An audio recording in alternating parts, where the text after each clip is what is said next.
నిర్వీర్యం నిస్తేజం చేస్తున్న మాదక ద్రవ్యాల సాగు గంజాయి సాగు రవాణా విక్రయాలను సమూలంగా నిర్మూలించేందుకు భారత్ లక్ష్యంగా జిల్లాల గత జూన్ నుండి నషాముక్త భారత్ అభియాన్ కార్యక్రమం ద్వారా వివిధ ప్రభుత్వ శాఖల స్వచ్ఛంద సంస్థల సమన్వయంతో 100 రోజులు ఒక ఉద్యమాన్ని నిర్వహిస్తున్నాం. జిల్లాలో శాంతి భద్రతను పరిరక్షిస్తున్న పోలీస్ సూపరింటెండెంట్ వారి సిబ్బందికి, పేదరిక నిర్మూలన సహకరిస్తున్న బ్యాంకుల అధికారులకి సందర్భంగా ప్రత్యేకమైన అభినందనలు తెలియజేస్తున్నాం. గత ప్రభుత్వంలో చాలా క్షీణించిపోయింది. మన ఉమ్మడి కర్నూలు జిల్లాలో 10 ఏళ్ల పాపని పూర్తిగా 18 ఏళ్ళు రాని పిల్లలు, 14 ఏళ్ళు 13 ఏళ్ళ పిల్లలు మానానికి భంగం కలిగించేలా ఎలా ప్రవర్తించారో మనందరికీ తెలుసు. 14 ఏళ్ళ సుగాలి ప్రీతికి స్కూల్కి వెళ్ళిన సుగాలి ప్రీతి తిరిగి ఇంటికి రాలేదు, శవమై తిరిగి వచ్చింది. ఎటు చూసినా గత ప్రభుత్వ కాలంలో లా అండ్ ఆర్డర్ చాలా బలహీనపడిపోయింది, నిర్లక్ష్యం చేయబడ్డాయి విల్ఫుల్గా. ఈ ప్రభుత్వం లా అండ్ ఆర్డర్ని చాలా బలంగా తీసుకుంటాం. ఇక్కడ లా అండ్ ఆర్డర్ సరిగ్గా లేకపోతే పెట్టుబడులు వచ్చినా కానీ వెనక్కి వెళ్ళిపోతాయి. పెట్టుబడులకి, ఉద్యోగాలకి, రాష్ట్ర అభివృద్ధికి చాలా కీలకం లా అండ్ ఆర్డర్. అన్ని సభల్లో అధికారులందరికీ కలెక్టర్ సదస్సులో ఒకటే చెప్పాం, లా అండ్ ఆర్డర్ చాలా బలంగా ఉండాలి. ఒక ఆడబిడ్డ ఇంట్లో నుంచి బయటికి వెళ్ళి క్షేమంగా తిరిగి ఇంటికి వెళ్ళాలి. ఆ స్థితిలో ఉండాలని మేము కోరుకుంటా ఉన్నాం. చాలా లా అండ్ ఆర్డర్ మీద చాలా అన్కాంప్రమైజింగ్ యాటిట్యూడ్, అన్కాంప్రమైజింగ్ ధోరణితోటి చాలా బలంగా ముందుకెళ్తున్నాం. ఈ సందర్భంగా మీకు ఒకటే తెలియజేసుకుంటా ఉన్నాం. చిన్నపాటి సంఘటన UPA 2 గవర్నమెంట్ ఉన్నప్పుడు ముజఫర్ నగర్లో ఒక ఆడబిడ్డని, ఒక వర్గానికి చెందిన ఆడబిడ్డని ఇంకొక వర్గం అబ్బాయిలు ఇబ్బందికి గురి చేస్తే వాళ్ళ ఆడబిడ్డ అన్నదమ్ములు వచ్చి గొడవ పెట్టుకుంటే, ఎందుకు మా చెల్లిని ఏడిపిస్తున్నారంటే అది మొత్తానికి ఒక కమ్యూనల్ గొడవ అయిపోయింది. యాక్చువల్గా చూస్తే అది ఒక law and order issue. So law and ఆర్డర్ని సరిగ్గా కనుక మనం చేయకపోతే అది ఏ స్థాయికి గొడవలైనా వెళ్ళిపోతాయి. అందుకని ఈ ప్రభుత్వం లా అండ్ ఆర్డర్ మీద చాలా బలమైన నిర్ణయాలు తీసుకుంటుంది. సోషల్ మీడియాలో పోస్టుల దగ్గర నుంచి బయట విచ్చలవిడిగా మాట్లాడేవాళ్ళు, ఆడబిడ్డల మాన ప్రాణాలని ఇబ్బంది పెట్టేవాళ్ళు, దాడులు చేసేవాళ్ళు, దౌర్జన్యాలు చేసేవాళ్ళు కొంచెం జాగ్రత్తగా ఉండాల్సిన సమయం. ఆడబిడ్డల మాన ప్రాణ సంరక్షణలకు ఇబ్బంది కలిగిన, సగటు మనిషి ఆస్తిపాస్తులకు ఇబ్బంది కలిగిన, దేశ సమగ్రతకి భంగం కలిగించిన, సామాజిక భద్రతకి భంగం కలిగించిన ఈ ప్రభుత్వం చాలా గట్టి నిర్ణయాలు తీసుకుంటుంది. అధికార ఎస్పీలకు కానీ కలెక్టర్ చాలా స్పష్టంగా చెప్పామని కలెక్టర్ సదస్సులో, అన్కాంప్రమైజింగ్ యాటిట్యూడ్ తోటి, రాజీ లేని ధోరణితోటి లా అండ్ ఆర్డర్ని ముందుకు తీసుకెళ్లాలని. ఈరోజు రాష్ట్రం లోతుకెళ్ళి చూస్తే, గతంలో కూడా తెలుసు, లోతుకెళ్ళి చూస్తే ఏ స్థాయిలో ఆర్థిక వ్యవస్థ ఉందంటే చిన్న భిన్నం అయిపోయింది. వేలాది కోట్లు, 4000 కోట్లతోటి పంచాయతీరాజ్ మేము జల్ జీవన్ మిషన్కి నిర్మించామని చెప్తే పైపులు వేశారు, కానీ ఆ పైపులకి సంబంధించిన వాటర్ సోర్స్ ఇవ్వలేదు. అందుకే దాని మీద పల్స్ సర్వే జరిపిస్తూ ఉన్నాం.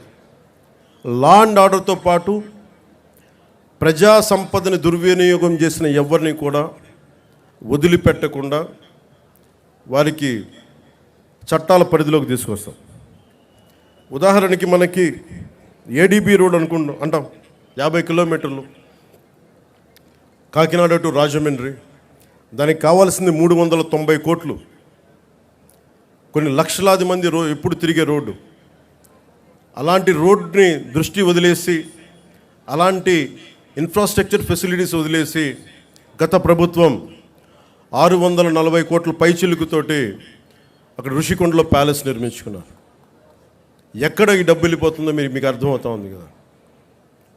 ఇవన్నీ ఆగాలి. ఇవన్నీ ఆగటానికి మీరందరం కృషి చేశారు. ఈరోజు మా మీద బాధ్యత పెట్టారు. వెంటనే ఈ ADB రోడ్డు కూడా చాలా అత్యంత తొందరలో పూర్తి చేయాలి అని నిర్ణయం తీసుకున్నాం. క్యాబినెట్కి తెలియజేశాం, గౌరవ ముఖ్యమంత్రి శ్రీ చంద్రబాబు నాయుడు గారు తెలియజేశాం. ఈ ADB రోడ్డు కూడా త్వరగా పూర్తి చేసే బాధ్యత ఈ కొత్త ప్రభుత్వం తీసుకుంటుంది. మన కర్ణాటకకి వెళ్తే రెడ్ శాండర్స్, మన ఎర్రచందనం దొంగలు మన అడవుల్లో కొట్టేసి, శేషాచలం అడవుల్లో కొట్టేసి కర్ణాటకలో తరలిస్తూ ఉంటే కర్ణాటకలో పట్టుకున్నారు. 100 కోట్ల రూపాయలు ఒకసారి, 40 కోట్ల రూపాయలు ఇంకొకసారి ఆంధ్రప్రదేశ్ చెందిన ఎర్రచందనం దొంగల్ని మన కర్ణాటక ప్రభుత్వం తీసుకుంది. అక్కడ ఫారెస్ట్ అధికారులు చెప్పారు, వేలం వేశారు. ఆ డబ్బు కర్ణాటక ప్రభుత్వానికి వెళ్ళిపోయింది.